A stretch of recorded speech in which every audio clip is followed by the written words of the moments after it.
if we're gonna put together the ideal bouquet, you have to start off with your favorite flower, like a statement flower. So you pick something, not greens, not filler, but you wanna pick something that's big. So on the truck right now, we have lots of peonies because it's Mother's Day. So we'll start with a peony. This one's nice and open. So that's gonna give us our foundation for the bouquet. And then after that, you can add a little something, maybe 1 or 2 fillers. So we'll do a little bit of this rice flower. It's got some cool texture. We're accenting the pinks here and the white. Let's do this. This one's speaking to me. Oh my gosh, how could you leave this one on the truck?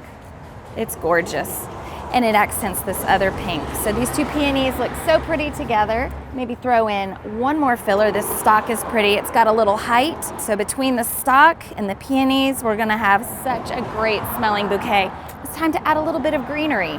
This blue eucalyptus has some fun texture also. What we can do, since this is such a big piece, we can kind of cut it apart a little bit. So everywhere you look, you've got a little green. But the biggest thing about building the bouquet for Mother's Day is it really doesn't mean anything if I build it. The customer puts it together for Mom, and it just makes it even more special. Just nice when you do your own handiwork for Mom. Okay, let's wrap it up. All right, so we just rearrange a bit. And as I said, I'm gonna cut this eucalyptus apart. And then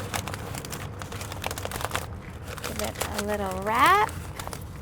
Especially for Mom, you want to give her a nice and tidy bouquet. A little bow, and then our signature sticker.